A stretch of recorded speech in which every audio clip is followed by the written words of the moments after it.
I was having a conversation with a group of young men and ladies. Then a question came about how to select your spouse. So as I asked them, how are they going about selecting their spouse? They came out with different reasons or different points. Some say they have a check-off list. If you don't match their list, you are not qualified. Some has a list, but they are a little bit flexible. So we end up discussing about top points they have on their check-off list. Some say, especially girls, they say, my husband must be a tall man, a big man. And I ask, why though? And they say, so he can protect me. A lady need a protection. So if my husband is tall and big, people will respect me. I say, yeah, that's true, somehow. But what good it is if that man can protect you physically, but fail to protect your heart and your emotion?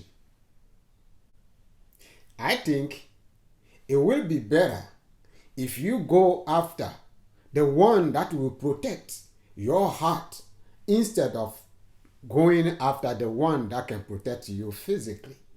That physical protection may never arise in your marriage unless you are someone who look for trouble all the time. I told them, I have seen some big and strong or looking strong men who turn out just to be powerless, frightened men and wimpy men. You see, if it's just about being tall and strong physically, some people like me might not find a spouse because I am short and small. But God gave us also a chance to find a spouse and be married happily. Some said, I want my husband to be handsome. And others said, I would love my husband to be a rich man. To which I say, it's not because your husband is handsome. It's not because your husband is rich that means you will have a successful marriage. That handsome man that you are thinking to marry, that you are so desire to marry, may just be an empty suit. The rich man that you so want to marry, that rich man, yes, could give you everything that you need, any material thing that you need. But your soul will be thirsty of love and peace. You see, money can give you comfort, but money cannot give you peace. When it came to men, most of them were saying they want their wife to be beautiful, to have a good shape. They must be like a doll. So when you go out with them, everybody will respect you. Really? Beauty is good. Marrying a very beautiful woman, a pretty lady, there's nothing wrong with that. But don't let that beauty, don't let that shape fool you. That beauty or that shape that is keeping you awake in the night, that you cannot sleep, that beauty could just end up to be a well-written cover letter for a very poor resume. Could it be possible? Could it be possible? Just ask yourself, could it be possible that that beauty, that shape, could end up being a gift that is wrapped with a very beautiful wrapping paper, but when you open it, the content is so unpleasant? As you are looking for your future spouse, don't let the beauty, the appearance, or the wealth fool you. Because those things do not necessarily translate into good characters or a good demeanor.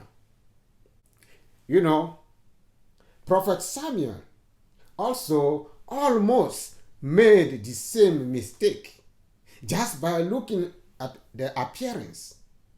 When God sent Samuel to go and anoint one of Jesse's son, when Samuel saw the old son of Jesse, he almost anointed him because of the way Eliab was appearing to Samuel. He thought, this is it.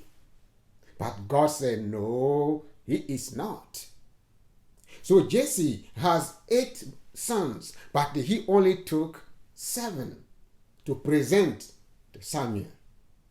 All the 7 sons passed by Samuel, but God said he did not choose any of those. The last one is the little one, the youngest. He is not there. Jesse did not bring him there. As Samuel asked, if do you have any other son? He said, oh, he's just the young man. He's not up to anything. He's with the sheep. And Samuel said, go and bring him. When David arrived, God spoke to Samuel and said, this is it. Arise and anoint him. What am I trying to say with this example of the prophet Samuel and the children of Jesse? I said, Jesse, the father of David, wrote David off. His own father said he's up to anything. He's up to nothing. He's just a child. But David, that was written off, became the one who God chose. You see, I want to suggest to you, do not base the choice of your spouse on the appearance only. Do not base the choice of your spouse on what wealth or what they may have only. Do not base the choice of your spouse on the approval of your friend, your family only. But I will ask you to listen to your heart very well and also pray so that God can lead you to the one who will not make your life painful. What good it is if you marry a very wealthy man, a very handsome man, a very beautiful and pretty girl, but you cannot enjoy your marriage. Yes, you have a check-off list. I will not blame you for it, but I will suggest that you be a little bit flexible with your check-off list and be very careful when you make a choice for your future spouse. Ask God to collaborate with you, to be on your side when you make that choice.